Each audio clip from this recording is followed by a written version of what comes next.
Hi friends, ಎಲ್ರಿಗೂ ನಮಸ್ಕಾರ. Welcome back to the Prem's tech YouTube channel.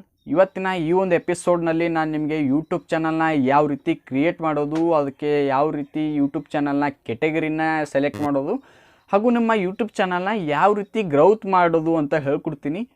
ಅದಕ್ಕಿಂತ ಮುಂಚೆ ನೀವೇನಾದರೂ ಫಸ್ಟ್ ಟೈಮ್ ನಮ್ಮ ಯೂಟ್ಯೂಬ್ ಚಾನಲ್ ಬಂದರೆ ದಯವಿಟ್ಟು ಸಬ್ಸ್ಕ್ರೈಬ್ ಮಾಡ್ಕೊಳ್ಳಿ, ಹಾಗೂ ಪಕ್ಕದಲ್ಲಿರೋ ಬೆಲ್ ಐಕನ್ನ ಮರೆದೇ ಒತ್ತಿ.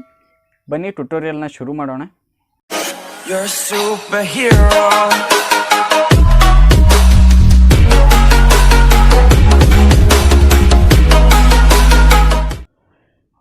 ಇನ್ನು ಮೊದಲನೇ ಟಿಪ್ಸ್ ಏನಪ್ಪ ಅಂದರೆ, ನಿಮ್ಮ ಯೂಟ್ಯೂಬ್ ಚಾನಲ್ಗೆ ಬೆಟರ್ ಆದಂಥ ಒಂದು ಕೆಟಗರಿನ ಸೆಲೆಕ್ಟ್ ಮಾಡಬೇಕಾಗುತ್ತೆ. ಇವಾಗ ನೀವು ಎಂಟರ್ಟೈನ್ಮೆಂಟ್ ಪರ್ಪಸ್ ವೀಡಿಯೋಸ್ ಮಾಡ್ತಾ ಇದ್ದೀರಾ ಅಂದರೆ ನಿಮ್ಮ ಕೆಟಗರಿ ಎಂಟರ್ಟೈನ್ಮೆಂಟ್ ಆಗಿರಬೇಕಾಗುತ್ತೆ. ನೀವು ಟೆಕ್ ಚಾನಲ್ಲು ಅಂದರೆ ಅನ್ಬಾಕ್ಸಿಂಗು, ರಿವ್ಯೂ ಹಾಗೂ ಯೂಟ್ಯೂಬ್ ಟಿಪ್ಸು, ಟೆಕ್ನಾಲಜಿ ಬಗ್ಗೆ ಬಿಡಬೇಕು ಅಂದರೆ ಟೆಕ್ ಚಾನಲನ್ನು ನೀವು ಕೆಟಗರಿನ ಸೆಲೆಕ್ಟ್ ಮಾಡಬೇಕಾಗುತ್ತೆ. ಇಲ್ಲಿ ಮೇನ್ ಇಂಪಾರ್ಟೆಂಟ್ ಆಗಿರೋದು, ನೀವು ಯೂಟ್ಯೂಬ್ ಚಾನಲ್ನ ಕ್ರಿಯೇಟ್ ಮಾಡ್ತೀರಾ ಅಂದರೆ ಇಲ್ಲಿ ನಿಮಗೆ ಮೇನ್ ಆಗಿ ಸಿಗೋದು ಕೆಟಗರಿನ ಸೆಲೆಕ್ಟ್ ಮಾಡಬೇಕಾಗುತ್ತೆ.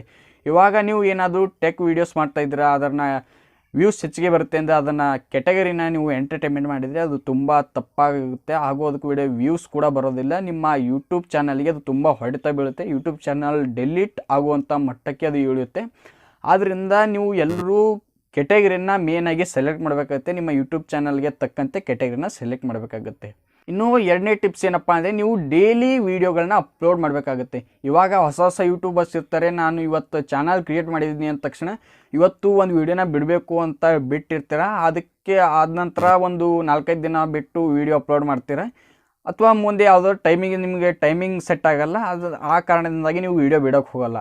ಅಂಥ ಟೈಮಲ್ಲಿ ಏನಾಗುತ್ತೆ, ನಿಮ್ಮ ಚಾನಲ್ನ ಗ್ರೌತು ನಿಂತೋಗುತ್ತೆ, ವ್ಯೂಸ್ ಕೂಡ ಬರೋದಿಲ್ಲ, ಸಬ್ಸ್ಕ್ರೈಬ್ ಕೂಡ ಗೇನ್ ಆಗೋದಿಲ್ಲ. ನಿಮಗೆ ವ್ಯೂಸ್ ಬೇಕು, ಸಬ್ಸ್ಕ್ರೈಬ್ ಬೇಕು ಅಂದರೆ ನೀವು ಡೈಲಿ ವೀಡಿಯೋಸ್ನ ಅಪ್ಲೋಡ್ ಮಾಡಬೇಕಾಗುತ್ತೆ. ಇನ್ನು ಮೂರನೇ ಟಿಪ್ಸ್ ಏನಪ್ಪ ಅಂದರೆ, ನಿಮ್ಮ ವೀಡಿಯೋ ಕ್ವಾಲಿಟಿ ಬೆಟರ್ ಆಗಿರಬೇಕು.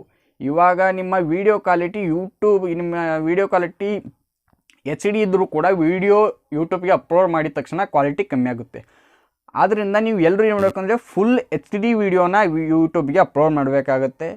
ಹಾಗೂ ನಿಮ್ಮ ಯೂಟ್ಯೂಬ್ ಚಾನಲ್ನಲ್ಲಿ ನೀವು ಮಾಡುವಂಥ ವೀಡಿಯೋ ಕ್ವಾಲಿಟಿ ಜೊತೆಗೆ ನೀವು ಕೊಡುವಂಥ ಕಂಟೆಂಟ್ ಕೂಡ ಸೂಪರಾಗಿರಬೇಕಾಗುತ್ತೆ. ಕಂಟೆಂಟ್ ಇದ್ದರೆ ನಿಮ್ಮ ವೀಡಿಯೋ, ಕಂಟೆಂಟ್ ಇಲ್ಲ ಅಂದರೆ ನಿಮ್ಮ ವೀಡಿಯೋ ಎಲ್ಲಿಂದ ಬಂತು?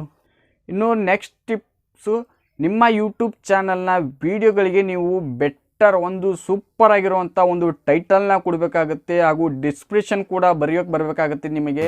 ಅದು ಕೂಡ ವಿಡಿಯೋ ಮಾಡ್ತೀನಿ. ಹಾಗೂ ನಿಮ್ಮ ಯೂಟ್ಯೂಬ್ ಚಾನಲ್ಗೆ ಮೇನ್ ಆಗಿರುವಂಥದ್ದು ಟ್ಯಾಗ್ಸ್ಗಳನ್ನ ವೀಡಿಯೋಗೆ ತಕ್ಕಂತೆ ನಿಮ್ಮ ಟ್ಯಾಗ್ಸ್ಗಳನ್ನ ಹಾಕಬೇಕಾಗುತ್ತೆ. ಹಾಗೂ ಅದ್ರ ಜೊತೆಗೆ ನೀವು ಒಂದು ಪ್ರೊಫೆಷ್ನಲ್ ಆಗಿರೋ ಥಂಬ್ನೇಲ್ನ ಕ್ರಿಯೇಟ್ ಮಾಡಬೇಕಾಗುತ್ತೆ. ಥಂಬ್ನೇಲ್ನ ಯಾವ ರೀತಿ ಕ್ರಿಯೇಟ್ ಮಾಡೋದು ಅಂತ ಕೂಡ ಒಂದು ವಿಡಿಯೋ ಮಾಡಿದ್ದೀನಿ, ಐ ಕಾರ್ಡ್ ಹಾಕ್ತೀನಿ. ಆ ವಿಡಿಯೋ ಮುಖಾಂತರ ನೀವು ನೋಡ್ಬೋದು. ಮೇನಾಗಿ ನಿಮ್ಮ ವಿಡಿಯೋ ವೈರಲ್ ಆಗೋದು ಥಂಬ್ನೇಲ್ ಹಾಗೂ ಟೈಟಲ್ ಮೇಲೆ, ಹಾಗೂ ಡಿಸ್ಕ್ರಿಪ್ಷನ್ ಇರಬೇಕು, ಟೈಟಲ್ ಕೂಡ ಟ್ಯಾಗ್ಸ್ ಕೂಡ ಇರಬೇಕು. ನಿಮ್ಮ ವಿಡಿಯೋಗೆ ಯಾವ ರೀತಿ ವಿಡಿಯೋ ಇದೆ ಅದಕ್ಕೆ ತಕ್ಕಂತೆ ನೀವು ಟ್ಯಾಗನ್ನು ಕೂಡ ಹಾಕಬೇಕಾಗುತ್ತೆ. ಇನ್ನು ನೆಕ್ಸ್ಟ್ಸು, ನಿಮ್ಮ ಯೂಟ್ಯೂಬ್ ವಿಡಿಯೋಗೆ ನೀವು ಲಾಸ್ಟಲ್ಲಿ ಎಂಡ್ ಸ್ಕ್ರೀನ್ನ ಕರೆಕ್ಟಾಗಿ ಹಾಕಬೇಕಾಗುತ್ತೆ. ಹಾಗೂ ಐ ಕಾರ್ಡ್ ಕೂಡ ತುಂಬ ಇಂಪಾರ್ಟೆಂಟು. ಎಲ್ಲಿ ಯಾವ ಟೈಮಲ್ಲಿ ಐ ಕಾರ್ಡ್ ಬೇಕು ಆ ಟೈಮಲ್ಲಿ ನೀವು ಐ ಕಾರ್ಡನ್ನು ಕರೆಕ್ಟಾಗಿ ಹಾಕಬೇಕು.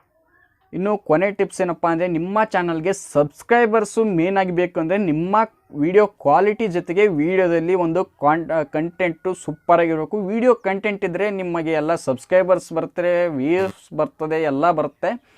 ಹಾಗೂ ನಿಮ್ಮ ಯೂಟ್ಯೂಬ್ ಚಾನಲಲ್ಲಿ ಮೇನಾಗಿ ನೀವು ವಿಡಿಯೋನ ಡೈಲಿ ಅಪ್ಲೋಡ್ ಮಾಡಬೇಕಾಗುತ್ತೆ. ವಿಡಿಯೋನ ಡೈಲಿ ಅಪ್ಲೋಡ್ ಮಾಡಿದ್ರೆ ನಿಮ್ಮ ಕ್ವಾಲಿಟಿ ಜೊತೆಗೆ ವಿಡಿಯೋದ ಕಾಂಟೆಂಟ್ ಕೂಡ ಸೂಪರಾಗಿದೆ, ನಿಮಗೆ ಸಬ್ಸ್ಕ್ರೈಬರ್ಸ್ ಬರುತ್ತಾರೆ, ವ್ಯೂಸ್ ಬರುತ್ತೆ, ಎಲ್ಲ ಬರುತ್ತೆ. ಇಷ್ಟು ಫ್ರೆಂಡ್ಸ್, ವಿಡಿಯೋ ಇಷ್ಟ ಆದರೆ ಲೈಕ್ ಮಾಡಿ, ಶೇರ್ ಮಾಡಿ, ಹಾಗೂ ಯೂಟ್ಯೂಬ್ ಚಾನಲ್ನ ಸಬ್ಸ್ಕ್ರೈಬ್ ಮಾಡೋದನ್ನ ಮರಿಬೇಡಿ. ಹಾಗೂ ಯೂಟ್ಯೂಬ್ ಚಾನಲ್ನ ಹೇಗೆ ಕ್ರಿಯೇಟ್ ಮಾಡೋದು ಅಂತ ಮೇಲ್ಗಡೆ ಐ ಕಾರ್ಡ್ ಹಾಕ್ತಾ ಇದ್ದೀನಿ, ಆ ಮುಖಾಂತರ ನೀವು ಹೇಗೆ ಕ್ರಿಯೇಟ್ ಮಾಡೋದು ಅಂತ ವಿಡಿಯೋ ಕೂಡ ನೋಡ್ಬೋದು. ಹಾಗೂ ನಮ್ಮ ಚಾನಲ್ನ ಸಬ್ಸ್ಕ್ರೈಬ್ ಮಾಡ್ಕೊಳ್ಳಿ. Thanks for watching.